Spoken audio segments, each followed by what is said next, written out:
প্রিয় দর্শক, ইস্পানি মির্জা শুভরাত্রিতে আপনাদের সবাইকে স্বাগত জানাচ্ছি। আজ আমরা কথা বলবো সীমান্ত পরিস্থিতি নিয়ে। প্রিয় দর্শক, নিশ্চয়ই আপনারা বেশ কিছুদিন থেকে দেখতে পাচ্ছেন যে বাংলাদেশের যে সীমান্ত, বিশেষ করে ভারতীয় যে সীমান্ত এলাকা রয়েছে, সেই এলাকায় এক ধরনের অস্বস্তিকর পরিস্থিতি চলছে। সেটি নিয়ে আমরা কথা বলবো পুরো অনুষ্ঠান জুড়ে। আজকে আমাদের সাথে এ বিষয়ে আলোচনায় যুক্ত থেকেছেন অত্যন্ত একজন সজ্জন ব্যক্তি, সাবেক রাষ্ট্রদূত ও কূটনৈতিক বিশ্লেষক জনাব এম হুমায়ুন কবির রয়েছেন আমাদের সাথে আরেকজন সাংবাদিক রয়েছেন, ডিপ্লোম্যাটিক করেসপন্ডেন্ট অ্যাসোসিয়েশন বাংলাদেশ ডিকাবের সাবেক সভাপতি ও কূটনৈতিক সাংবাদিক পান্থ রহমান রয়েছেন আমাদের সাথে। দর্শক, খানিকটা আমরা আগেই বলছিলাম যে সীমান্তের পরিস্থিতিতে কথা বলবো। আসলে বলতে গেলেই পুশিন যে প্রশ্নটি, পশ্চিমবঙ্গে আমরা বিধানসভার মমতা ব্যানার্জির দুর্গের পতনের পর আমরা যেটা দেখেছি যে শুভেন্দু অধিকারী জয়লাভ করার পর থেকেই কিন্তু এই যে পুশিনের বিষয়টি, কাঁটাতারের বেড়া পুশিন করা, বাংলায় ফেরত পাঠানো দেওয়া, এই বিষয়গুলো বেশি উচ্চারিত হচ্ছে এবং তার কিছু একটা প্রতিফলনও কিন্তু আমরা দেখতে পাচ্ছি যে আমাদের যেখানে কাঁটাতারের বেড়া, সেখানে বাংলা ভাষাভাষী মানুষদেরকে, বিশেষ করে মুসলমানদেরকে সেখানে এনে জিরো পয়েন্টে জড়ো করে রেখে এক ধরনের মানুষের মধ্যে অস্বস্তিকর পরিবেশ তৈরি হচ্ছে। এবং এটি বলা হচ্ছে বিজেপি যে নির্বাচনী প্রতিশ্রুতি, বিশেষ করে শুভেন্দু অধিকারীর ধর্মীয় পরিচয়, সীমান্ত নিরাপত্তা, দুই প্রতিবেশী দেশে পারস্পরিক সম্পর্কের যে আস্থা, আপনি এই বিষয়ে একটা লিখেছেন, সেটি হয়তো আলোচনায় পরে আসবো। তো এই অবস্থার প্রেক্ষাপটে আসলে বাংলাদেশের সীমান্ত এলাকা যেটি, সে এলাকায় যে পরিস্থিতি, বিশেষ করে পুশিন, এবং আমরা সীমান্ত হত্যা তো দেখেছি, কিন্তু এখন নতুন করে এই বিষয়টি খুব জোরালোভাবে উদ্বিগ্ন করছে। আপনার বিশ্লেষণ কি? ধন্যবাদ আপনাকে। আপনি যেটা বললেন যে এটা বিজেপি, পশ্চিমবঙ্গ রাজ্য বিজেপির যে নির্বাচনী প্রতিশ্রুতি ছিল, আমার ধারণা এটা তাদের সেই প্রতিশ্রুতির বাস্তবায়ন তারা করছে। এখন নির্বাচনের আগে অনেক কথা হয়, নির্বাচনে বৈতরণী পার হওয়ার জন্য এটা হয়, সবখানেই হয়। কিন্তু এবার কিন্তু আমরা একটা পশ্চিমবঙ্গ নির্বাচনের সময় এই ধরনের বাংলাদেশিকে আইডেন্টিফাই করা, বাংলাদেশকে ভিলিফাই করা, এগুলি তীব্রতাটা কিন্তু বেশি দেখেছি। এর আগে কখনো এরকম হয়নি।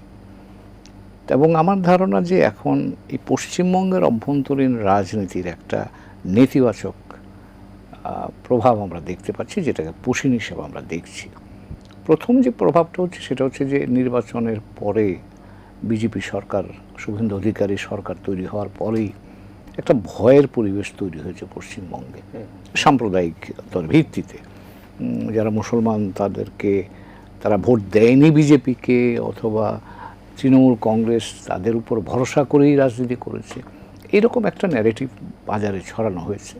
এবং তাতে করে সারা রাজ্যেই সংখ্যালঘু সম্প্রদায় যারা আছে তাদের মধ্যে একটা ভয়ের পরিবেশ তৈরি হয়েছে। এবং অনেকে অনেক দিন ধরে, বা ভারতের নাগরিক, তারাও কিন্তু এখন ওখান থেকে সরে আসবার চেষ্টা করছে, কারণ তাদের জন্য আর জায়গাটা স্বাচ্ছন্দ্যপূর্ণ নয়। তো এই ভীতিকর পরিবেশটা আমার কাছে মনে হয় যে নির্বাচনের পরে এটা গভর্নেন্সের জন্যে, শাসন ব্যবস্থার জন্য খুব ভালো একটা উপাদান বা ভালো একটা বিষয় নয়, এক নম্বর। দুই নম্বর যেটা হচ্ছে, আমার ধারণা পশ্চিমবঙ্গ বিজেপি বিশেষ করে তারা একটা লম্বা রাজনৈতিক পরিকল্পনা নিয়ে এগোচ্ছে, এবং তারই অংশ হিসাবে এটা আমরা আমাদের সীমান্তে এই সমস্যাটা দেখছি। সেটা হচ্ছে যে পশ্চিমবঙ্গে বিজেপি কিন্তু অনেক দিন পরে জিতলো, প্রথম। অনেক দিন মানে কি, গত 80 বছরে ভারতের স্বাধীনতার পর এই প্রথম বিজেপি পশ্চিমবঙ্গে। এবং পশ্চিমবঙ্গের জেতাটা এই কারণে গুরুত্বপূর্ণ যে পশ্চিমবঙ্গের মানুষ বরাবরই নিজেদেরকে এক ধরনের সেকুলার, কালচারালি অ্যাডভান্সড একটা জনগোষ্ঠী হিসাবে বলবার চেষ্টা করেছে, কিন্তু এবার সেটা বিজেপি সেই বাতাবরণটা ভেঙে ফেলতে পেরেছে।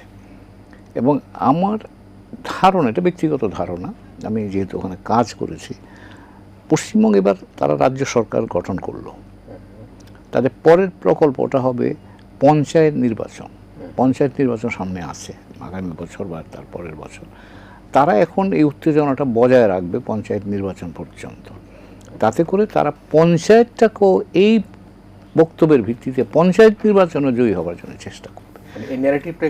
সামনে রেখে তারা উত্তেজনাটা তৈরি করবে বা বজায় রাখবে, যাতে করে যারা একেবারে গ্রামের সাধারণ মানুষ আছে তারাও যাতে বিজেপির পক্ষে, যে বিজেপি আমাদের রক্ষা করছে, আগের তৃণমূল বা কংগ্রেস আমাদেরকে রক্ষা করতে পারেনি, এইসব বিদেশিরা এসে আমাদের সব নিয়ে যাচ্ছে, কাজেই বিজেপিকে ভোট দিতে হবে, এখন এই তৃণমূল কংগ্রেস বিজেপি যদি এই আপনার পঞ্চায়েত ভোটটা তারা নিজেদের নিয়ন্ত্রণে নিতে পারে, তার অর্থ দাঁড়াবে একেবারে গ্রাম পর্যায়ে কিন্তু তাদের ঘাঁটি বা তাদের অবস্থান শক্তিশালী হবে।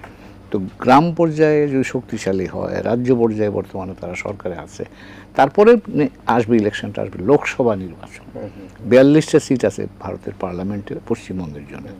এই পশ্চিমবঙ্গের যদি তারা এর বেশি না হলো যদি এখানে মেজরিটি আসতে পারে, তাহলে তাদের অবস্থানটা পশ্চিমবঙ্গে সংহত হয়ে গেল এবং সেটা অনেক দিন ধরে তাদেরকে ক্ষমতায় থাকতে সহায়তা করবে।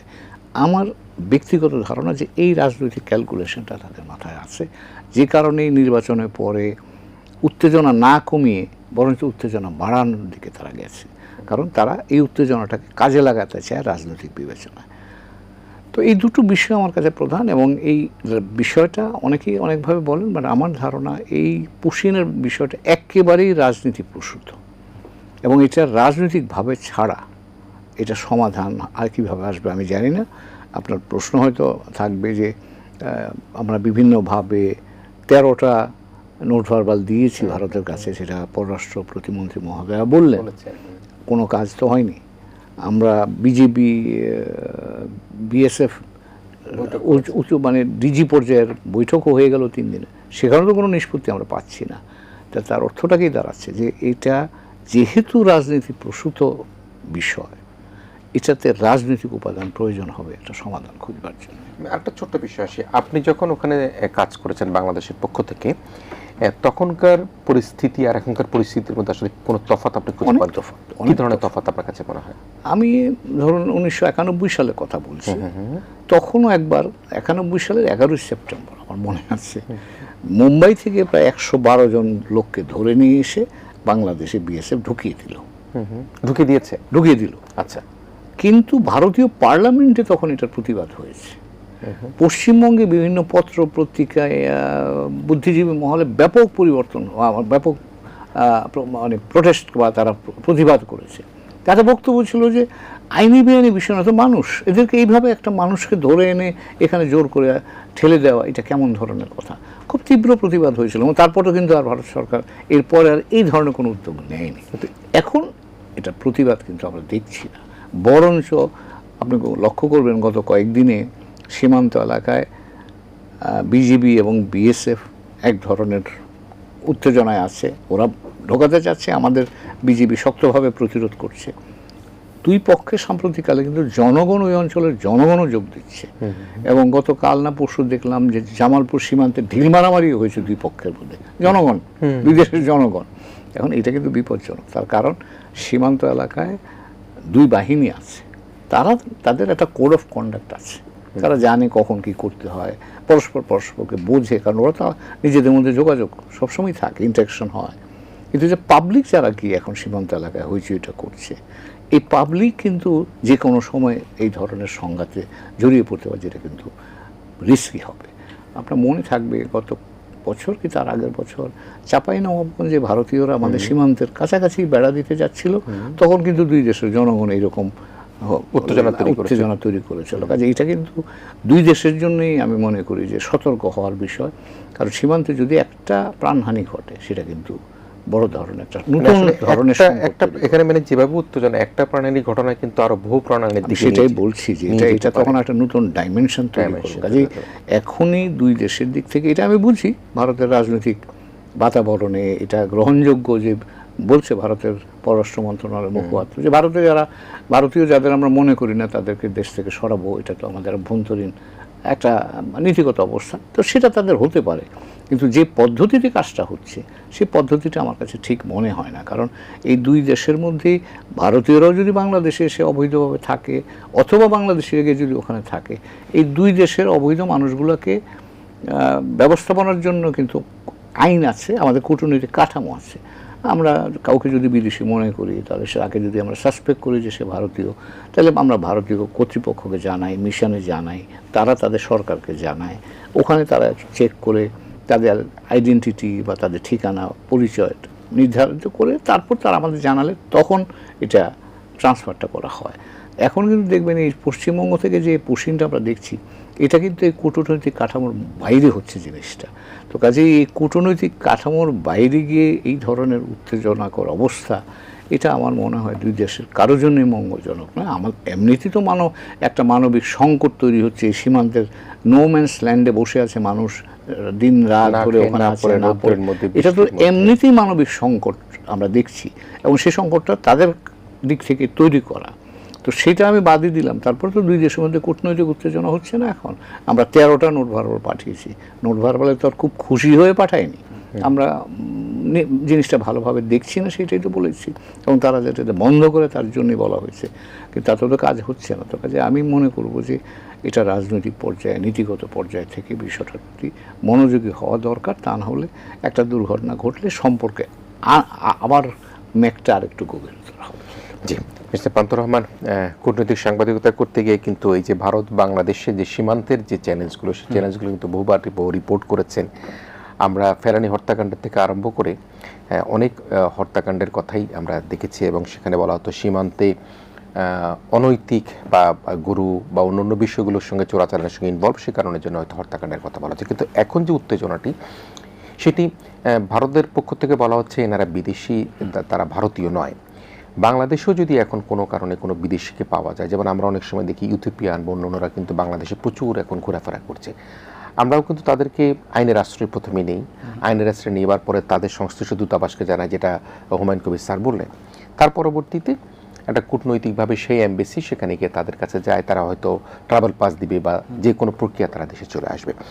এখন যারা যেখানে অবস্থান করছেন, অনেকের বাবার জন্ম সেখানে এবং নিজের জন্ম তো বটেই, তাদেরকে কিভাবে আমি জানি না। আমরা আমাদের বাংলাদেশের এবং ভারতেরও প্রচুর নাগরিক রয়েছে যারা পৃথিবীর ইউরোপ, আমেরিকা সহ, ইংল্যান্ড সহ বহু দেশে আছে যারা গ্রিন কার্ড নিয়ে বিভিন্ন রকম ভাবে তারা ন্যায়সঙ্গতভাবে তারা বিদেশে অবস্থান করছেন। তাদেরকে তো সে দেশগুলো পাঠিয়ে দিচ্ছে না যে তুমি এখন হিন্দিতে কথা বলো, বাংলায় কথা বলো, উর্দুতে কথা বলো, you are not my citizen. আপনার বিশ্লেষণ?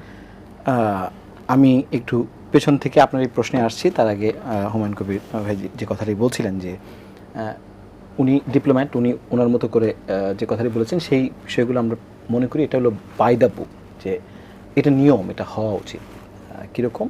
সেটি হচ্ছে যে যেটি আপনি বললেন যে আপনি আপনার দেশে অবৈধ কোনো দেশের সিটিজেন পেলেন, আপনার কাজ হচ্ছে তাদের লিস্টিং করা, আইনের আওতায় আনা, এবং সেই সংশ্লিষ্ট দেশকে বলা যে তোমার এই মানুষগুলো আমার এখানে অবৈধভাবে অবস্থান করছে। এটি তো একদম মানে এটার বইয়ের ভাষা, এভাবেই কূটনীতি হওয়া উচিত।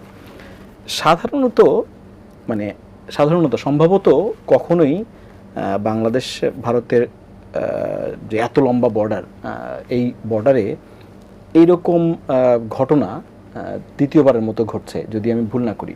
আপনি আপনার কথা থেকেই বলছি যে ছোটখাটো করে হয়তো বা ঘটেছে, কিন্তু যে মুম্বাইয়ের কথাটি যেটা বললেন সেটি একদমই জানা ছিল না, আপনার মাধ্যমে জানলাম, ইনডিস্ট হলাম। এখন হচ্ছে একেবারেই খুবই কঠোরভাবে বা এটাকে রাজনৈতিকভাবে কি বলে, রাজনৈতিক যে চালের মধ্যে পড়ে গিয়ে এই মানুষগুলোর এই বিপন্ন অবস্থা তৈরি হয়েছে। আমি যেটা বলতে চাই সেটা হচ্ছে যে কূটনীতি এবং রাজনীতি দুটো যখন প্যারালাল চলে, তখন নিশ্চিত করে একটা ভালো ফল পাওয়া যায় বলে আমার মনে হয়। কূটনীতিক চ্যানেলে কূটনীতিকরা এই নোট ভারবাল চালাচালি করবেন, তারা বলবেন যে আপনি আপনার যে আমার অবৈধ বাংলাদেশিগুলো পেয়েছেন তাদের তালিকাটা আমাকে দেন, আমি সেই তালিকা অনুসারে দেখি, এখানে যাচাই করে এরা আদৌ বাংলাদেশি কিনা। অন্যদিকে রাজনৈতিকভাবে এক ধরনের যোগাযোগের প্রয়োজন আছে বলে আমার কাছে মনে হয়, যেহেতু এই ঘটনাগুলো রাজনীতির কারণে ঘটছে বলে আমরা মনে করছি। কারণ এক ধরনের রাজনৈতিক প্রতিশ্রুতি ছিল বিজেপির যে বিদেশি, অর্থাৎ খুব স্পেসিফিক করে বললে বাংলাদেশিরা যারা কলকাতায় বা পশ্চিমবঙ্গে অবস্থান করছেন তাদেরকে তারা রাখবেন না, এটা তাদের রাজনৈতিক প্রতিশ্রুতি। এবং অনেকেই মনে করেন এই প্রতিশ্রুতির উপর ভর করেই বিজেপি পশ্চিমবঙ্গে এত ল্যান্ডস্লাইড ভিক্টরি পেয়েছে।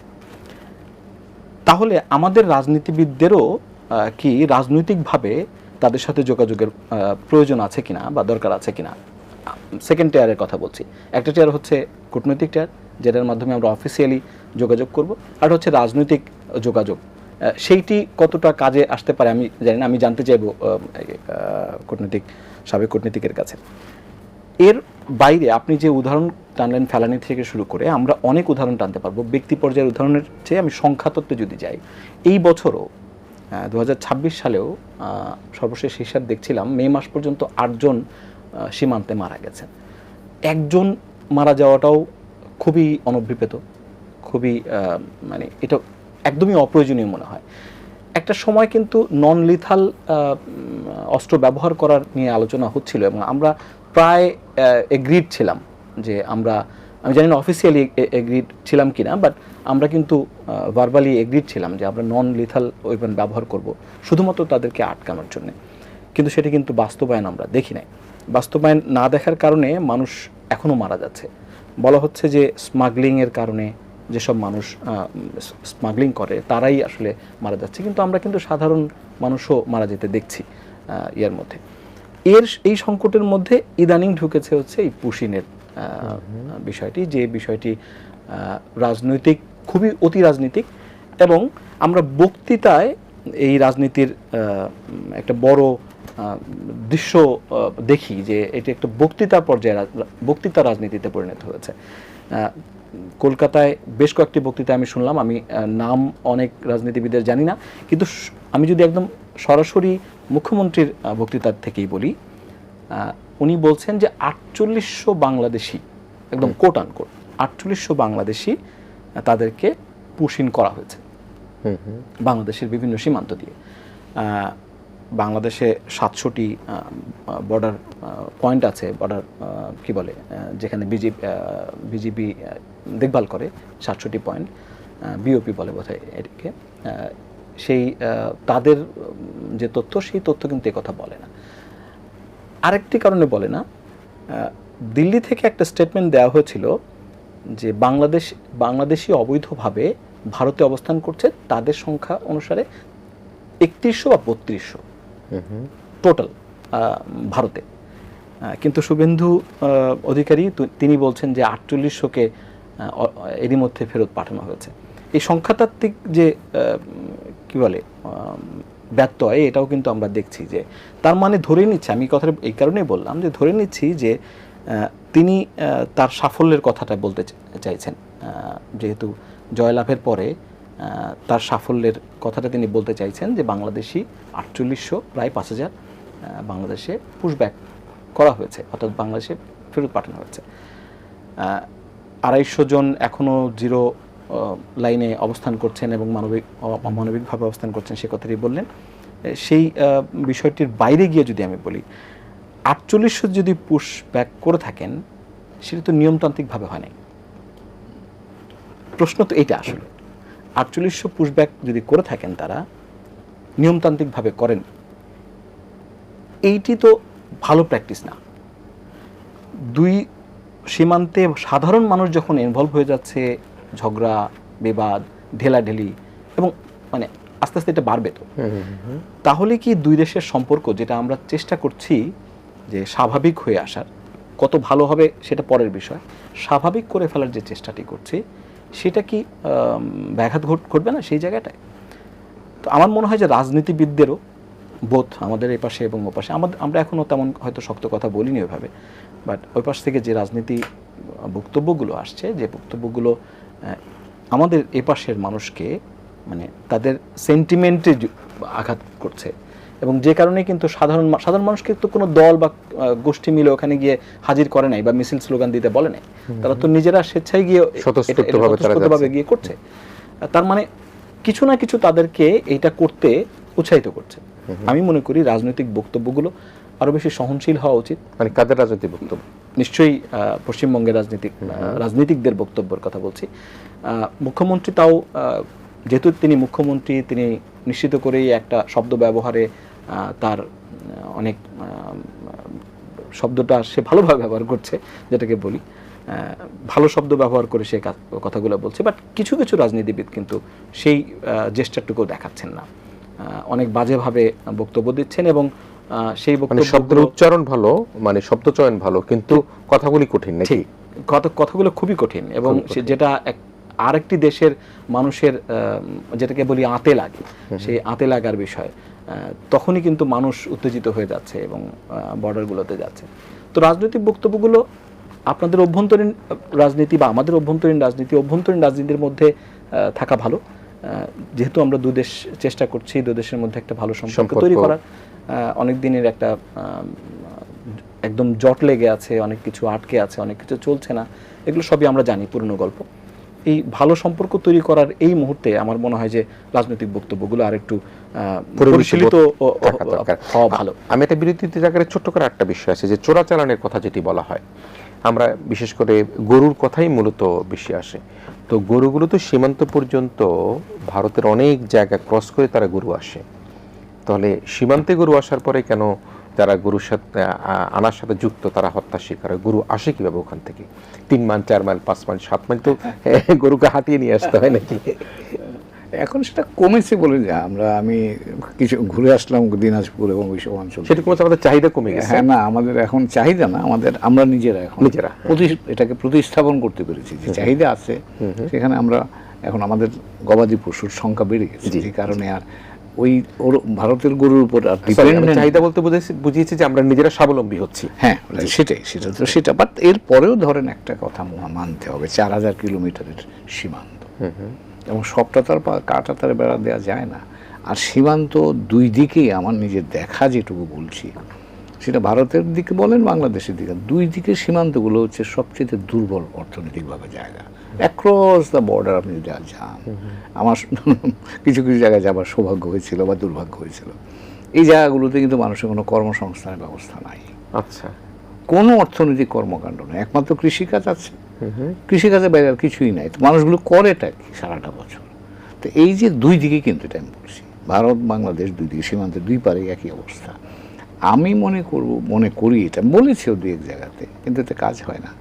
আমরা যদি সত্যি সত্যি সীমান্ত সমস্যার সমাধান, একটা টেকসই সমাধানের কথা চিন্তা করি, তাহলে বাংলাদেশ ভারত যৌথভাবে এই সীমান্ত অ্যাক্রস দ্য বর্ডার, আপনি এই 4000 মাইল সীমান্ত ধরে এখানে যদি আপনি অর্থনৈতিক কর্মকাণ্ড বাড়াতে পারেন, তাহলে কিন্তু এই সীমান্ত অপরাধ কমবে। আর সীমান্তে কিন্তু খালি চোরাচালানি হয় না, এখানে অন্যান্য অপরাধও হয়। এই সব অপরাধের সলিউশন আপনি পাবেন যখন মানুষের কর্মসংস্থান থাকবে, মানুষ কাজ করবে, তখন দেখবেন এই পারস্পরিকভাবে কিন্তু সহযোগিতা বা পরস্পরের প্রতি ইতিবাচকভাবে দেখবার একটা সুযোগ তৈরি। মানে এই উত্তরটা একটু ছোট্ট করে চাই, মানে গরু তো আর পাখি না, এতদূর হেঁটে কিভাবে আসে?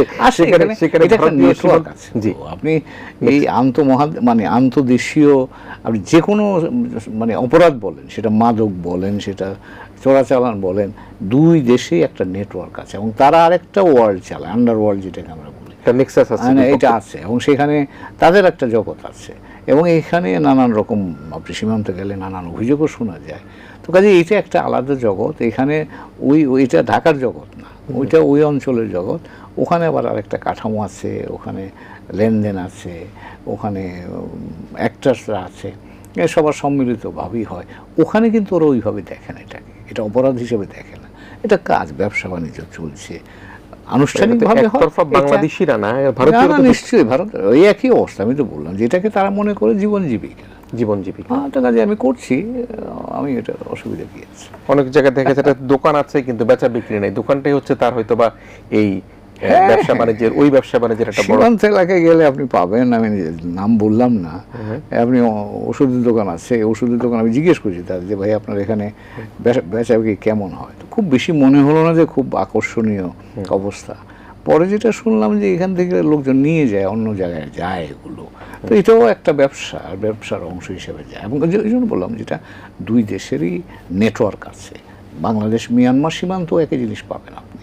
এগুলোতে ওই অঞ্চলগুলোতে যেখানে মানুষের অর্থনৈতিক কর্মকাণ্ড থাকবে না, সেখানে তারা এগুলোকে অর্থনৈতিক কর্মকাণ্ড হিসেবে বিবেচনা করে এবং এতে করে তারা খুব যে অপরাধ বোধে ভোগে তা কিন্তু নয়। আমরা ব্যবসা বাণিজ্য করে খাচ্ছি, ওই পারে ডিমান্ড আছে, আমার সাপ্লাই আছে, বা আমার ডিমান্ড আছে, ওর সাপ্লাই আছে, আমরা এক্সচেঞ্জ করি। তো এগুলি মানে এটা আপনার মানুষের জীবনের চাহিদা এবং এটাকে আপনি যদি ফর্মালাইজ করতে চান, তাহলে সে ফর্মালাইজ করার ব্যবস্থা যেটা বললাম, আপনি সীমান্ত এলাকায় যৌথভাবে আমরা হাট বসিয়েছি, কিন্তু হাট কিন্তু খুব বেশি দিন চলে না, ওটা আবার ঘেরা দেয়া আছে।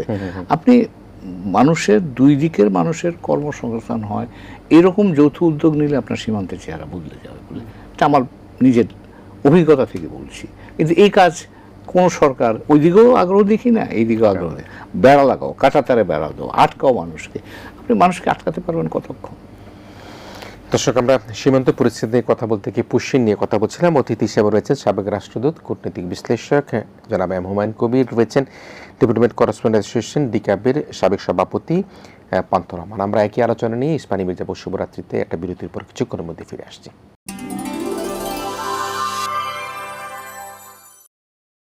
দর্শক, ইস্পানি মির্জাপুর শুভরাত্রিতে আমরা আবারও ফিরে এসেছি। কথা বলছিলাম সীমান্ত পরিস্থিতি নিয়ে এবং এই আলোচনায় আমাদের সাথে অতিথি হিসেবে রয়েছেন সাবেক রাষ্ট্রদূত ও কূটনৈতিক বিশ্লেষক জনাব এম হুমায়ুন কবির, রয়েছেন ডিপ্লোম্যাটিক করেসপন্ডেন্ট অ্যাসোসিয়েশন ডিক্যাবের সাবেক সভাপতি কূটনৈতিক সাংবাদিক পান্থ রহমান রয়েছেন। আমি আবারও জনাব হুমায়ুন কবির আপনার কাছে আসবার চেষ্টা করি। আমরা যেটি খানিক আগে আলোচনায় আপনি বলছিলেন যে আমাদের বিজিবি এবং বিএসএফ পর্যায়ে বড় ধরনের একটা মিটিং হয়েছে এবং সেখানে কিন্তু যখন জয়েন্ট স্টেটমেন্ট দেয় দুই দেশই কিন্তু খুব মানে এই ধরনের উত্তেজনা থাকবে না, সীমান্তে হত্যা হবে না, পুশিন সংক্রান্ত নানা বিষয় নিয়ে কিন্তু তার ভালো ভালো কথা বলে। এবং আমরা যেটা দেখেছি, নতুন যিনি নবনিযুক্ত রাষ্ট্রদূত যিনি এসেছেন তিনি কিন্তু কতগুলি কথা বলেছেন। দীনেশ ত্রিবেদী তিনি বলেছেন ভারতের 140 কোটি মানুষ, বাংলাদেশের 20 কোটি মানুষ, যোগ করলে 160 কোটি মানুষ। এই 160 কোটি মানুষ যদি একত্রিত হয় তারা বিশ্বকে নেতৃত্ব দিতে পারবে। তার বক্তব্যের মধ্যে কিন্তু এটি হয়েছে এবং তিনি বলেছেন যে আন্তর্জাতিকভাবে বৃহৎ একটা জনশক্তিতে তারা রূপান্তরিত হবে। বক্তব্য কিন্তু এরকম। আসলে প্র্যাকটিক্যালি আবার কি দেখতে পাচ্ছি যে আপনিও বলেছেন, মিস্টার পান্থ রহমানও বলেছে যে 0 পয়েন্টের মধ্যে অগণিত মানে 200-এরও বেশি মানুষ তারা মানবতার জীবন যাপন করছে। তাদের খাবারের ব্যবস্থা নাই, স্যানিটেশনের ব্যবস্থা নাই, রৌদ্র বৃষ্টি, বাচ্চাদের কিভাবে দুধ খাওয়াবে, সব কিছু মিলিয়ে কিন্তু আবার সেই চিত্রটা কিন্তু ভিন্ন, কিন্তু মুখের ভাষা কিন্তু আমরা দেখতে পাচ্ছি এরকম। ধন্যবাদ আপনাকে। আমিও শুনেছি সেটা। তবে আমার ধারণা বর্তমান বাস্তব অবস্থা এবং ওনার যে ইচ্ছা, কথাটা যেটা বলছেন, আমি এটা রূপক অর্থেই ধরছি। আমি ধরে নিচ্ছি উনি ইতিবাচক একটা কিছু উদ্দেশ্য নিয়ে বলেছেন, কিন্তু এই বাংলাদেশের দুটো বাস্তবতার সাথে এটা কিন্তু কন্ট্রাডিক্ট করেছে। একটা বাস্তবতা হচ্ছে যে বাংলাদেশে এখন তিনি কিন্তু জুলাই পরবর্তী বাংলাদেশে রাষ্ট্রদূত হয়ে এসছেন, হাই কমিশনার হিসাবে এসছেন। কাজে এখন বাংলাদেশে মানুষের প্রত্যাশা, ভারতের সাথে সম্পর্কের বিন্যাসটা কিন্তু আগের চাইতে ভিন্ন, মানুষের প্রত্যাশাও ভিন্ন। এটা হলো একটা বাস্তবতা। আর সাম্প্রতিককালে যে সীমান্তে যে পুশিনগুলো হচ্ছে, মানুষ মানবেতরভাবে জীবনযাপন করতে হচ্ছে, সংঘাতের আশঙ্কা বাড়ছে, এতে করে মানুষের মধ্যে কিন্তু এক ধরনের নেতিবাচকতা তৈরি হচ্ছে। আমরা দেখতে পাচ্ছি এটা এই মানুষগুলোকে এত কষ্ট কেন দিচ্ছে। তো এই দুটো বাস্তবতার এগেনস্টে ওনার যে ভালো বক্তব্যটা, উনি যে ইতিবাচক ভাবটা প্রকাশ করতে চেয়েছেন, এই সাজুজ্যটা এখানে তৈরি হয়নি বলেই উনি যা বলতে চেয়েছেন সেটা কিন্তু রংলি ইন্টারপ্রেটেড হয়েছে। আমি বলছি বাংলাদেশের মানুষ কিন্তু এটা ভুলভাবে বুঝেছে। বাংলাদেশের মানুষ তার কথাটাকে আমাদের অভিজ্ঞতার আলোকেই বোঝবার চেষ্টা করেছে। সেখানে তার বক্তব্যটাকে দিয়েছে ভারত কি তাহলে আমাদের সাথে কি পুরনো দাদাগিরি দেখাতে চাই কিনা, আমরা এক হয়ে যাব, এই সব অখণ্ড ভারতে যাবে কিনা, এটা এইভাবে মানুষ চিন্তা করছে। কিন্তু আমি যেটা বলি, এটা চ্যারিটেবল ভিউ নেব আর কি, এই জন্যে যে উনি তো আসলে কূটনীতিক না, উনি রাজনৈতিক মানুষ, একটা রাজনীতিবিদ। রাজনীতিবিদরা অনেক কথা মেটাফরিক্যালি বলে, অনেক ধরনের কথাই বলে, রূপক অর্থে অনেক কথা বলে। হয়তো তিনি সেই রূপক অর্থেই বলেছেন, কিন্তু এই রূপক এখানে শব্দচয়ন, ওনার বক্তব্য এর সাথে বাংলাদেশের এখনকার বাস্তবতা মিলছে না। এই জায়গাটাতেই আমি মনে করব যে উনি থাকবেন তো এখানে কিছুদিন, ঠিক আছে, এখানে ওনাকে আর একটু সতর্ক হতে হবে। তার কারণ বাংলাদেশে আর আগের মতো বাংলাদেশ নাই। এখানে মানুষ এখন অনেক বেশি সচেতন, অনেক মর্যাদার সাথে ভারতের সাথে সম্পর্ক চালাতে চায়, সমতার ভিত্তিতে সম্পর্ক চালাতে চায়। তো কাজেই এই এসপিরেশনটাকে মাথায় রেখেই কিন্তু আগামী দিনে ভারত বাংলাদেশ সম্পর্কটা নির্ধারিত হবে। এবং এখানে যদি ভারত তার রাজনীতি আমাদের উপর চাপাতে চায়, সেটা পুশিন বলেন কি রাজনৈতিক ব্যবস্থাপনা বলেন, তাহলে কিন্তু সেটা বাংলাদেশ মানুষের কাছে গ্রহণযোগ্য হবে না। তার একটা ইঙ্গিত তো আমরা সাম্প্রতিককালে দেখছি। বিজিবি যেভাবে রুখে দাঁড়াচ্ছে, যে ভাষা ব্যবহার হচ্ছে, এখন আপনি খেয়াল করবেন, ওই দিন বিএসএফের একজন বিজিবিকে ভয় দেখাচ্ছে, গুলি করবে, বিএসএফ কিন্তু রুখে দিয়েছে, দাঁড়িয়ে বলছে করেন দেখি, আমি কি বসে থাকবো না। মানে এই যে শক্ত অবস্থান, এটা কিন্তু বাংলাদেশের এখন সামগ্রিক অর্থে মানুষের স্বাভাবিক যে প্রবণতা বা মানুষ যেভাবে নিজেদেরকে ভাবছে তারই একটা ছোট প্রতিফলন হিসাবে দেখি।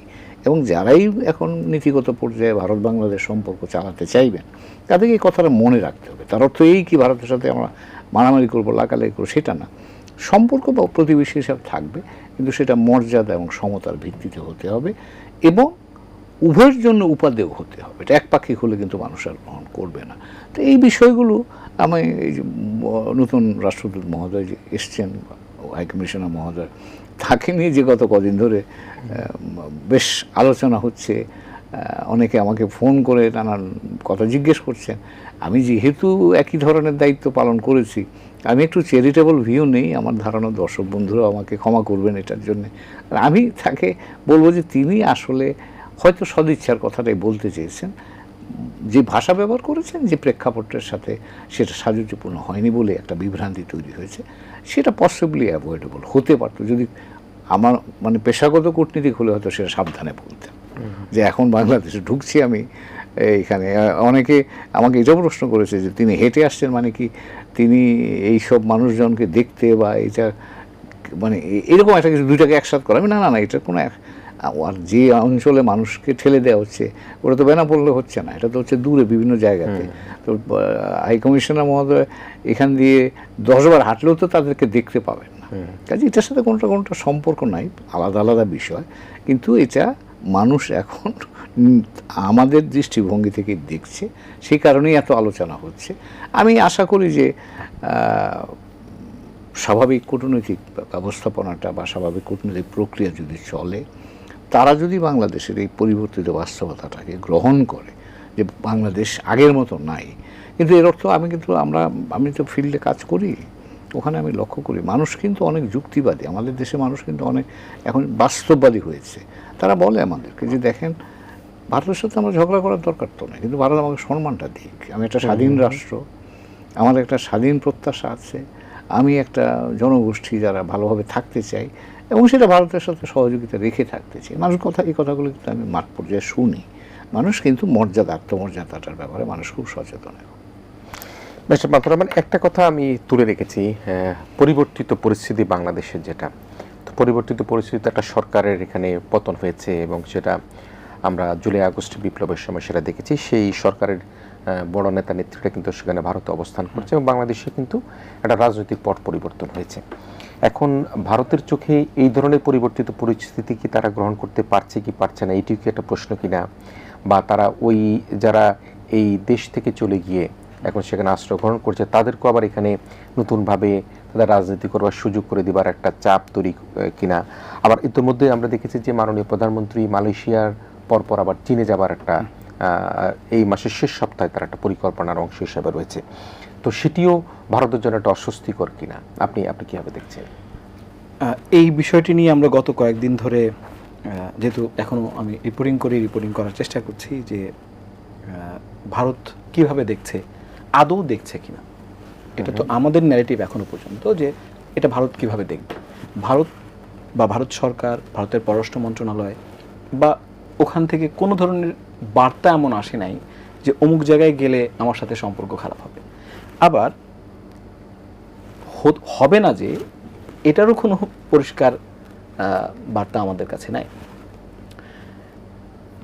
চীনে প্রথম যাবেন না ভারতে প্রথম যাবেন, এই বিষয়টি আমাদের মধ্যে গত প্রায় 1-1.5 মাস 2 মাস ধরেই ঘুরপাক খাচ্ছে আমাদের সবার মাঝে। আমরা জানার চেষ্টা করছি, যারা প্রতিবেদন করি, কূটনৈতিক প্রতিবেদক আমরা, তারা চেষ্টা করছি যে আসলে কোথায় যাবে। তো আমরা এখন জানতে পারছি যে প্রথমে মালয়েশিয়া যাবে, তারপরে চীনে যাবে, অর্থাৎ ভারতের আগে চীনে যাচ্ছেন। প্রশ্ন এটা বারবার ঘুরছে এবং পররাষ্ট্র মন্ত্রণালয়ের যখন প্রস্তুতি চলছে মাননীয় প্রধানমন্ত্রীর সফরের, তখন এই কথাগুলো আসছে। তাহলে ভারত কিভাবে নেবে, আপনারা কি যোগাযোগ রেখেছেন কিনা? আমি মনে করি না যে এই আগে যাওয়া পরে যাওয়া বিষয়টা খুব বেশি গুরুত্বপূর্ণ। হয়তো গুরুত্বপূর্ণ, এইটা হয়তো ইগোর ব্যাপার, বা হয়তো মানে গুরুত্বপূর্ণ এই ক্ষেত্রে যে আমাকে কোথাও একটু কম গুরুত্ব দিল, বা আমাকে একটু বেশি গুরুত্ব দিল, বা ওকে একটু বেশি গুরুত্ব দিল। কিন্তু চীনেও যেতে হবে, ভারতেও যেতে হবে, যেহেতু তারা দুটি দেশই আমাদের বেশ ভালো বন্ধু এবং অংশী বিভিন্ন জায়গায়, অর্থনৈতিকভাবে এবং কি বলে আমাদের ব্যবসা বাণিজ্য সব দিক থেকে পার্টনার হিসেবে। ভারতকে আপনি অ্যাভয়েড করতে পারবেন না আপনার প্রতিবেশী, কারণ প্রতিবেশী আপনি উপরে ফেলতে পারবেন না, ওকে সে সারা জীবনই আপনার প্রতিবেশী থাকবে। আবার চীন আপনার ডেভেলপমেন্ট পার্টনার, বাংলাদেশে অসংখ্য প্রকল্প চলছে যেটি চীন করছে এবং গুরুত্বপূর্ণ প্রকল্পগুলো চলছে। আমি এই জায়গার বাইরে এসে একটু যদি ভিন্ন কথা বলি, সেটা হচ্ছে যে বাংলাদেশের কূটনীতি, এটা হুমায়ুন কবির ভাই প্রায়ই বলে থাকেন যে বাংলাদেশের কূটনীতি হওয়া উচিত বাংলাদেশের জন্য, যে কূটনীতি বাংলাদেশকে একটা সম্মান দেবে, সম্মানজনক জায়গা দেবে, একই সাথে বাংলাদেশের উন্নয়নে আমাদের বন্ধু বা প্রতিবেশী রাষ্ট্র বা বন্ধু রাষ্ট্র তারা আমাদের সহযোগী হবেন বা সহযোগিতা করবেন এই বেসিসে। অর্থাৎ বাংলাদেশে চীন যেমন আমাদের বন্ধু হিসেবে আমাদের প্রকল্পগুলো করছে, সেটা আমাদের কন্টিনিউ করতে হবে। ভারতের সাথে আমাদের বন্ধুত্বপূর্ণ সম্পর্ক লাগবে দুটো কারণে, একটি হচ্ছে তারা আমাদের নেইবার, তার সাথে আমাদের সবসময় উঠবোস করতে হবে। দুই, তার সাথে আমার বাণিজ্যও অনেক বড়, বেশ বড় ধরনের দেনা পাওনা আছে, লেনদেন আছে। তাহলে আমার জায়গাটা কি? আমার জায়গাটা হচ্ছে ব্যালেন্স করা। এই ব্যালেন্স কূটনীতি কতটা ভালো কতটা মন্দ, তার চেয়ে বড় কথা হচ্ছে ব্যালেন্স কূটনীতি কতটা প্রয়োজনীয়। আমি মনে করি ব্যালেন্স কূটনীতি প্রয়োজনীয় এবং সারা দুনিয়াতে এখন ব্যালেন্স কূটনীতি হয়। অমুকের সাথে সম্পর্কের কারণে তমুকের সাথে সম্পর্ক নষ্ট হয়ে যাবে, এই সময়টা বোধহয় এখন এতটা নাই। আমি যতটা মনে করি প্রত্যেকটা সম্পর্কই স্ট্র্যাটেজিক্যাল, কারণ এক দেশের সাথে সম্পর্ক একরকম একটা কি বলে বিষয়ের উপর ভিত্তি করে রচিত হয়, অন্য একটা দেশের সাথে সম্পর্ক আরেকটি বিষয়ের উপর রচিত হয়। ফলে এই স্ট্র্যাটেজিক্যাল সম্পর্ক যদি রাখা যায়, আমার মনে হয় কৌশলগত এই সম্পর্কটাই খুব জরুরি। এই জায়গাটির ছেড়ে দিয়ে আমি যদি একটু পেছনের যে কথাগুলো হাই কমিশনার যে কথাগুলো বলছেন, আমার একটু বলতে মনে হচ্ছে যে এই কথাটা একটু বলি। উনি বাংলা বোঝেন, বাংলা বলতে পারেন, কিন্তু উনি বেঙ্গলি না, উনি বাঙালি না। তো আমার কেন যেন কথা বলছেন, কথা বলেছি, ওনার বাংলায় চেষ্টা করাটা হয়তো উচিত হয় না, অনেক অনুচিতের মধ্যে, কারণ উনি যে শব্দগুলো ব্যবহার করেছেন বাংলাদেশের সোশ্যাল মিডিয়ায় কিন্তু ভুলভাবে ইন্টারপ্রেট হয়েছে। একটি রাজনৈতিক দল কিন্তু সেটার প্রতিবাদও করেছে, মানে 1,40,00,000 আর 20 কোটি মানুষ বলছে যে তারা প্রতিবাদ করেছে এইভাবে যে তার মানে কি ভারত আবার বাংলাদেশকে সঙ্গে নিয়ে একটা রাষ্ট্র করতে চায়, মানে বাংলাদেশকে নিয়ে নিতে চায়, এইভাবে ইন্টারপ্রেট করছে। এবং প্রতিবাদ, অফিসিয়াল প্রতিবাদ কিন্তু এসেছে একটি রাজনৈতিক দলের কাছ থেকে, আপনি হয়তো দেখে থাকবেন। তার মানে ওনার বলার মধ্যে কোনো নিশ্চয়ই ফাঁক ফোকর ছিল, বা বলার মধ্যে এমন কিছু ছিল যেটাতে ভুল বার্তা দেওয়ার একটা সুযোগ তৈরি হয়েছে, বার্তা গ্রহণ করার। দ্বিতীয়ত আমি জানি না যে এইটা নিয়ম কিনা, লিখিত নিয়ম কিনা, আমি জানতেও চাই জনাব হুমায়ুন কবির কাছে, যে ক্রেডেনশিয়াল দেওয়ার আগে বক্তব্য না দেওয়ার একটা চল বোধহয় আছে, বা এটা সম্ভবত লিখিত বা অলিখিত আমি জানি না, এর প্র্যাকটিসটা বোধহয় আছে, সেইটাও বোধহয় উনি দিয়েছেন।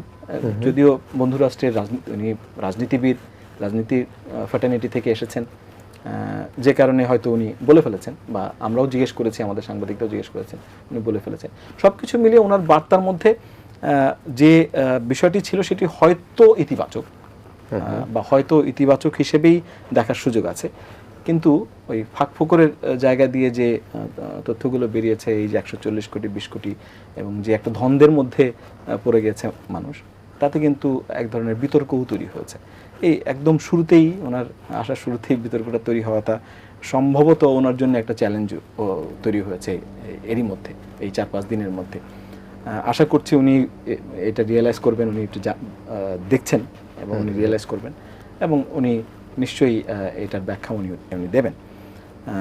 আরেকটি কথা আপনি বলছিলেন যে রাজনীতিবিদদের ওখানে অবস্থান করাটা, বাংলাদেশের বেশ কিছু রাজনীতিবিদ, আমরা জানি যে এটা এখন সবাই জানে যে ওখানে বেশ কিছু রাজনীতিবিদ, সংখ্যায় অনেক বড় নেতা, তারপরে কর্মী, সবাই ওখানে অবস্থান করছেন এবং তারা তাদেরকে আশ্রয় দিয়েছেন।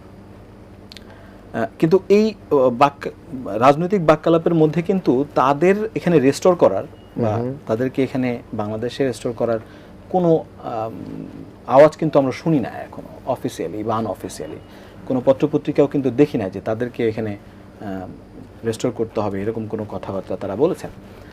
তারা আশ্রয় দিয়েছেন এবং সেই কথাটি তারা স্বীকারও করেছেন কোনো কোনো জায়গায় যে তাদের এখানে সেই রাজনীতিবিদরা আছেন। এখন আমার মনে হয় যে একটি নির্বাচিত সরকার বাংলাদেশে এসেছে, ল্যান্ডস্লাইড ভিক্টরি নিয়ে 2/3 জনগণের ম্যান্ডেট নিয়ে। নিশ্চয়ই তারা এখন এই বিষয়গুলো নিয়ে, এই যে যারা বিশেষ করে কনভিক্টেড রাজনীতিবিদ ওই দেশে আছেন, তাদের ফিরিয়ে আনার বিষয়ে আলোচনা চলছে। আমরা জানি পররাষ্ট্র মন্ত্রণালয়ের মাধ্যমে চিঠি চালাচালি হচ্ছে। নিশ্চয়ই এখন আস্তে আস্তে আলোচনায় আসবে, সেগুলো আরো ম্যাচিউর হবে, হয়তো আমরা ভবিষ্যতের সময়ের জন্য অপেক্ষা করবো। আমরা প্রিয় দর্শক আবার একটা বিরতি নেই, এটি শেষ বিরতি। বিরতির পর আমি প্রশ্নটা তুলে রাখি, আবার মালয়েশিয়ার পর মাননীয় প্রধানমন্ত্রী চীন সফর যেটি খানিকটা তুললেন, আপনিও কিন্তু এই আলোচনাটা আমাদের করতে হবে এই কারণের জন্য যে আসলে ভারত চীন, চীন ভারত, নাকি ভারত পাকিস্তান, পাকিস্তান ভারত, এবং সে অবস্থা মালয়েশিয়ার পরে চীন সফর যাচ্ছেন। আমরা এই আলোচনাগুলো নিয়ে আবারও ফিরে আসবো। আমাদের সাথে অতিথি হিসেবে রয়েছেন সাবেক রাষ্ট্রদূত জনাব হুমায়ুন কবির, রয়েছেন ডিক্যাবের সাবেক সভাপতি পান্থ রহমান। আমরা দুজনকে নিয়ে অল্প কিছুক্ষণের মধ্যে শেষ বিরতির উপর ইস্পানি মির্জা শুভরাত্রিতে আবারও ফিরে আসছি।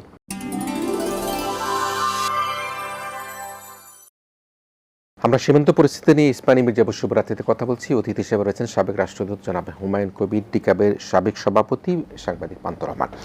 আমি একটা প্রশ্ন তুলে রেখেছিলাম যে মাননীয় প্রধানমন্ত্রীর আসলে প্রথম সফর নিয়ে কিন্তু নানা ধরনের জল্পনা কল্পনা ছিল, এবং এটি অত্যন্ত একটা মুনশিয়ানা যে মালয়েশিয়া সফরের মধ্যে দিয়ে বাংলাদেশের মাননীয় প্রধানমন্ত্রী তিনি তার মুনশিয়ানাই করছেন বলে বলতে হবে। এই কারণে সেখানে একটা বড় শ্রমবাজার রয়েছে, আমাদের ব্যবসায়িক একটা বড় সেখানে ট্রানজ্যাকশন রয়েছে, আমাদের ধর্মীয় রীতিনীতি সব কিছু মিলিয়েই তাদের সাথে আমার দীর্ঘদিনের একটা সুসম্পর্ক রয়েছে। কিন্তু এরপর চীনের যে সফরটি, সেই সফরটি নিয়ে কিন্তু একটা প্রতিক্রিয়া কিন্তু রয়েছে। এখন জানি না ভূ রাজনীতিতে প্রতিবেশী রাষ্ট্র সেটাকে কীভাবে মনে করে, কারণ কিছুদিন আগে আমাদের মাননীয় পররাষ্ট্রমন্ত্রী তিনি চীন সফর করে এসেও কিন্তু একটা বক্তব্য দিয়ে তিনি বলেছেন যে তিস্তা মহাপরিকল্পনা সেটি চীনের সহযোগিতায় সেটি হতে যাচ্ছে। তো এই যে 2-3টি বিষয়, সেটাকে আমাদের প্রতিবেশী রাষ্ট্র আসলে কীভাবে দেখছেন? এই যে সীমান্তের এই পরিস্থিতি, পুশিন বা সীমান্ত হত্যা বন্ধ করতে না পারা বা রাজনৈতিক যে চাপের কথা বলছি, সেগুলি কি এগুলির সাথে কোনোভাবে সংযুক্ত হওয়ার কোনো কিছু দেখেন কি না? ধন্যবাদ আপনাকে। পান্থ একটা কথা বললেন, সেখান থেকে শুরু করি। সেটা হলো যে ধরেন আমরা যে কোনো দেশ তার পররাষ্ট্রনীতি চালাই কিন্তু তার প্রয়োজনে। আমার প্রয়োজনেই আমি কার সাথে সম্পর্ক রাখবো, কীরকম সম্পর্ক রাখবো সেটা নির্ধারিত হয়। তা আমার এখন প্রয়োজনটা কি? আমার 2-3টা প্রয়োজন খুব জরুরি। একটা হচ্ছে কর্মসংস্থান। জুলাই আন্দোলন কি কারণে হয়েছিল? বৈষম্য বিরোধী ছাত্র আন্দোলন। ওখান থেকে কোটা নিয়ে, এবং কোটা নিয়ে মানেটা কি? তরুণ প্রজন্ম তার জীবন জীবিকা নিয়ে মাঠে নেমেছিল। কাজে আপনার এখানে কর্মসংস্থানটা তৈরি করাটা খুব জরুরি দরকার। এটা হলো রাজনৈতিকভাবে প্রয়োজন, অর্থনৈতিকভাবে প্রয়োজন, সামাজিকভাবে প্রয়োজন, 1 নাম্বার। 2 নাম্বার বিষয়টা হচ্ছে আপনার অর্থনীতিটা মুখ থুবড়ে পড়ার জায়গায় আছে, এটাকে তুলতে হবে, চাঙ্গা করতে হবে। এটা করতে গেলে তো আপনার এখানে টাকা ঢোকাতে হবে। তো কোথায় পাবেন আপনি? আপনার ডোমেস্টিক অবস্থা তো খারাপ, রপ্তানি আয়ও কমে যাচ্ছে, রপ্তানি আয় শুধু রেমিটেন্স ছাড়া আর কিছু নাই। তো কাজেই এখানেও আপনাকে অর্থনীতিকে চাঙ্গা করতে হলে তো আপনার ইনভেস্টমেন্ট দরকার হবে। কে আমাকে ইনভেস্টমেন্ট দেবে? কোথায় পাবো আমি? আমার ডোমেস্টিক ইনভেস্টমেন্ট দুর্বল, আমি বাইরে থেকে টাকা আমার লাগবে। IMF বলে দিয়েছে তোমাকে এখন আমরা টাকা দিতে পারবো না, আমার জায়গা কই? কাজে আপনাকে সেই ভিত্তিতে চিন্তা করতে হবে যে আমার এই 2টা প্রয়োজন কোথায় আমি যেতে পারি। তো আমার কাছে মনে হয় যে এই চিন্তার ভিত্তিতে হয়তো মালয়েশিয়া, যেহেতু ম্যান পাওয়ারের বিষয়, এখানে মালয়েশিয়াতে প্রচুর আছে, ইদানিংকালে বোধহয় কিছু সমস্যাও হচ্ছে, তো সেখানে একটা জায়গা আমার ধারণা কর্মসংস্থান তৈরির জন্য এটা একটা উইন্ডো হতে পারে। সেকেন্ড আরেকটা উইন্ডো আমার কাছে আমার মনে হয়, এটা গত অন্তর্বর্তীকালীন সরকারের সময় কিন্তু মালয়েশিয়ার প্রধানমন্ত্রী বাংলাদেশ সফর করেছেন, বাংলাদেশের প্রধানমন্ত্রীও প্রধান উপদেষ্টাও গিয়েছিলেন। কাজে এই একটা এক্সচেঞ্জ আমাদের হয়েছিল। তখন কিন্তু আপনার এই আমরা ম্যান পাওয়ার থেকে বের হয়ে গিয়ে সেমিকন্ডাক্টর এবং হায়ার এক্সপোর্ট প্রোডাক্টসের দিকে কোলাবোরেশন তৈরি করার একটা কথাবার্তা হয়েছিল। তা আমি মনে করি যে এই ক্ষেত্রে কিন্তু এই মালয়েশিয়া আমাদের এখন যেটা এক্সপোর্ট ডাইভার্সিফিকেশনের কথা বলা হচ্ছে, বাজেটও কিন্তু অনেকগুলো জায়গায় বলা হয়েছে এটা তৈরি আমরা আগ্রহী। মালয়েশিয়া কিন্তু আপনার জন্য একটা খুব উপাদেয় জায়গা হিসেবে আসতে পারে জিও পলিটিক্সের বাইরে গিয়ে। মালয়েশিয়ার সাথে কোনো কোলাবোরেশন করলে কেউ আপনাকে প্রশ্ন তুলবে না, কি ভারত কি চীন কি আমেরিকা, এই প্রশ্ন আসবে না। আপনি আরামসে মালয়েশিয়ার সাথে যত পরিমাণে যেতে চান যেতে পারবেন। এবং মালয়েশিয়া কিন্তু এখন তার এক্সপোর্টের প্রায় 60% কিন্তু এই টেকনোলজি ওরিয়েন্টেড প্রোডাক্টস। কাজে সে আমার একটা গুড পার্টনার হতে পারে। এবং আপনি যেটা বলছিলেন আমাদের ভালো সম্পর্ক আছে, সামাজিকভাবেও সম্পর্ক আছে, অর্থনৈতিকভাবে ম্যান পাওয়ার রিলেটেড, কিন্তু এটাকে আমরা একটু আপগ্রেড করতে পারি। তো কাজেই মালয়েশিয়াটা আমি মনে করি যে সেই দিক থেকে একটা মানে সফরটা শুরু করার জন্য এটা ভালো। আর এতে করে আরেকটা জিনিস আমি জানি না এটা আমরা এইভাবে ভেবেছি কিনা, মালয়েশিয়া হলে আমরা এই যে ভারত চীনের যে ডায়ার্কি আছে বা এই বাইনারি আছে যেটাকে, আমরা সেটা অ্যাভয়েড করতে পারলাম। আমি তো সেখানে গেলাম না, মালয়েশিয়াতে শুরু করলাম। আর লাস্ট কথা যেটা বলবো, এই সফর আমি প্রথমে কোথায় গেলাম এটা নিয়ে আমরা একটু বেশি চর্চা করে ফেলি। আমার যেখানে প্রয়োজন আমার সেখানেই আমি যাব। তো সেই ভিত্তিতে এটা মানে আমাকে ডিফাইন করা দরকার। আমার ভারত প্রতিবেশী, নিশ্চয়ই ভারতের সাথে আমার সম্পর্ক ভালো চাই, কিন্তু আমার এই মুহূর্তে আমার প্রয়োজনটাকে যেটা বললাম, আমার অর্থনৈতিক চাঙ্গা করা দরকার, আমার এখানে কর্মসংস্থান তৈরি করা দরকার। এখানে কে আমাকে দিতে পারে? এবং আমার ধারণা, এটা আমি আন্দাজ করছি যে চীনের সফরের প্রধান উপজীব্য বিষয় হবে আমি অর্থনৈতিক সমর্থন চীনের কাছ থেকে কতটা পাবো। কারণ এটা আমার জন্য খুব জরুরি প্রয়োজন এখন। কারণ আমি তো IMF আমাকে হোল্ড করে রেখেছি, অন্য সূত্র থেকে শুধু ADB আমাকে দিচ্ছে, কিন্তু আমার এখন যে খরচ বাজেট যে আউটলে আমি দিয়েছি, এটাকে আমি কীভাবে ম্যানেজ করবো? তো কাজে এখানে আপনার বন্ধু হিসেবে চীন আপনাকে সহযোগিতা দিতে পারে।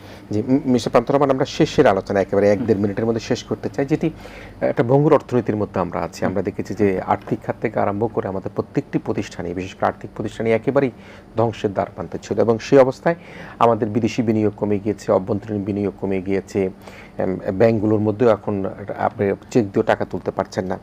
চীনটা এখন এই মুহূর্তে শুধুমাত্র বাংলাদেশের জন্য নয়, তারা সারা পৃথিবীতেই কিন্তু অ্যাগ্রেসিভলি এ ধরনের বিনিয়োগ করছে, তারা প্রজেক্ট করছে।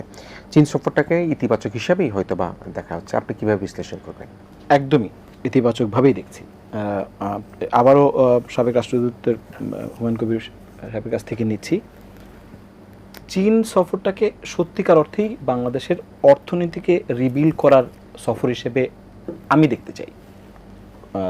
কূটনৈতিক চ্যানেল, রাজনৈতিক চ্যানেল, স্ট্র্যাটেজিক চ্যানেল কি করবে না করবে, কি এজেন্ডা নিয়ে তারা ওইদিকে যাচ্ছে, আমি ওইদিকে একদমই যেতে চাই না। আমি মনে করতে চাই যে কিছুদিন আগে রাশিয়ার সাথেও কথা বলার সময় আমরা কিন্তু অর্থ পাওয়া যায় কিভাবে সেই বিষয়টি নিয়ে কথা বলেছি, এবং সেখানে আবারও ব্রিক্সে আমাদের অংশগ্রহণ নিশ্চিত করার জন্য তাদের সহযোগিতা চেয়েছি। আমি মনে করি এবারে চীন সফরে, যেহেতু ব্রিক্সে আরেকটি বড় অংশী হচ্ছে চীন,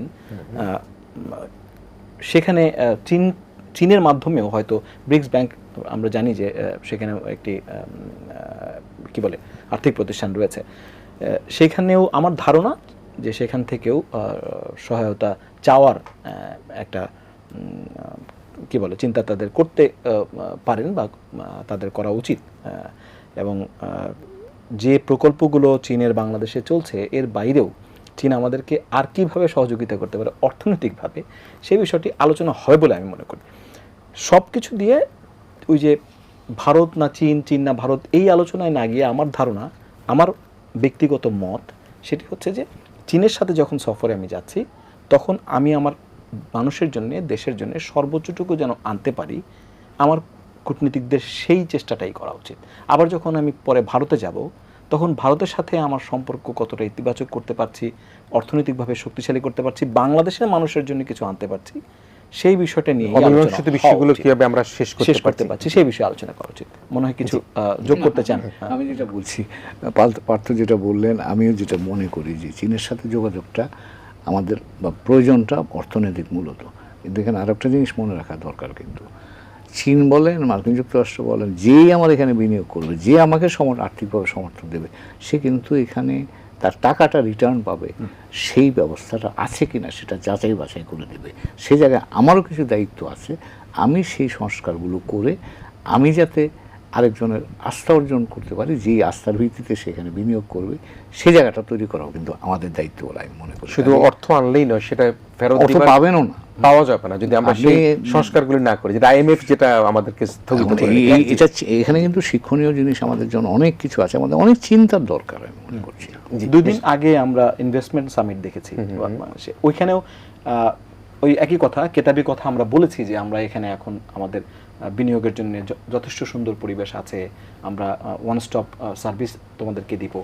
কিন্তু যে শঙ্কার কথা বললেন যে কেউ একজন এখানে ব্যবসা করতে কেন আসবে, কারণ সে রিটার্ন চায়, সেখানে ব্যবসা করবে, রিটার্ন চাইবে, খুব স্বাভাবিক ব্যাপার। কিন্তু পদে পদে ধাপে ধাপে আপনার যে করতে হয়, স্ট্রাগলগুলো করতে হয় বিনিয়োগকারীদের, সেটা আদতে কতটুকু বিনিয়োগ বান্ধব সেইটা মনে হয় আমাদের নিশ্চিত করা উচিত। এইটা আমরা বলতে বলতে আমাদের সবাই বলতে বলতে আমাদের মুখ ব্যথা হয়ে গেছে, কিন্তু এখনো পর্যন্ত কিন্তু সেই জায়গাটি হয়নি। এডিবি আপনাকে সহযোগিতা করছে, কতদিন করবে এইটা আপনি কিন্তু নিশ্চিত নন, কারণ আইএমএফ এর মতো বড় প্রতিষ্ঠান আপনার দিক থেকে মুখ ফিরিয়ে নিয়েছে। আপনি এখন আপনার যাওয়ার জায়গাও কমে আসছে, ফলে আবারও সংস্কার দরকার। চীন সফরটাকে আমি মনে করি যে অর্থনৈতিকভাবে দৃঢ় করার জন্য, দেশের অর্থনীতিকে আরেকটু শক্তিশালী করার জন্য, রিবিল্ড করার জন্য চীন সফরটাকে ব্যবহার করা যেতে পারে বলে আমি মনে করি। জি জি, প্রিয় দর্শক, আমরা সীমান্ত পরিস্থিতি নিয়ে কথা বলতে গিয়ে দেশের আর্থিক যে কথাগুলো সেগুলো নিয়ে এসে চীন সফরের কথা এসছে, মালয়েশিয়া সফরের কথা এসছে, কর্মসংস্থানের কথা এসছে, বৈদেশিক বিনিয়োগের কথা এসছে। তবে সবচেয়ে বড় কথা সেটি হচ্ছে কি, ভারত আমাদের প্রতিবেশী দেশ, বন্ধু প্রতিম দেশ, স্বাধীনতা যুদ্ধে বাংলাদেশের সাথে তারা অত্যন্ত গুরুত্বপূর্ণ ভূমিকা পালন করেছে। তাদের সাথে আমরা সমমর্যাদার সাথে কিন্তু আমরা আমাদের বাংলাদেশি যারা রয়েছেন তারা কিন্তু সেভাবেই আমাদের পথ চলাটাকে আমরা অগ্রসর করতে চাই। যেটি জনাব হুমায়ুন কবির বললেন যে বিএসএফ এর একজন সদস্য যখন তাকে বলল গুলি করার কথা, তিনি কিন্তু বললেন আমি কিন্তু থেমে থাকবো না। আমরা কিন্তু এখন মাথা উঁচু করে দাঁড়িয়েছি। তবে যে বিষয়টি জনাব তারেক রহমান সরকারের যেটি স্লোগান সেটি হচ্ছে বাংলাদেশ ফার্স্ট। আমরা প্রথম বাংলাদেশের নীতিকেই নিয়ে অগ্রসর হতে চাই। আমরা সীমান্ত পরিস্থিতিকে, উত্তেজনা পরিস্থিতিকে প্রশমিত করতে চাই, রাজনৈতিক কূটনৈতিকভাবে সেটি প্রশমিত। এই প্রত্যাশার আগে আজকের দুজন অতিথি অত্যন্ত গুরুত্বপূর্ণ আলোচক এবং শ্রদ্ধেয় ব্যক্তিত্ব, সাবেক রাষ্ট্রদূত ও কূটনৈতিক বিশ্লেষক জনাব হুমায়ুন কবির, তাকে ধন্যবাদ জানাচ্ছি, এবং তরুণ আলোচক ডিক্যাবের সাবেক সভাপতি, সাংবাদিক, ডিপ্লোম্যাটিক সাংবাদিক পান্থ রহমান, আপনাকে ধন্যবাদ জানাচ্ছি। প্রিয় দর্শক, আপনারা ভালো থাকবেন, সবাই মিলে ভীষণ ভালো থাকবেন।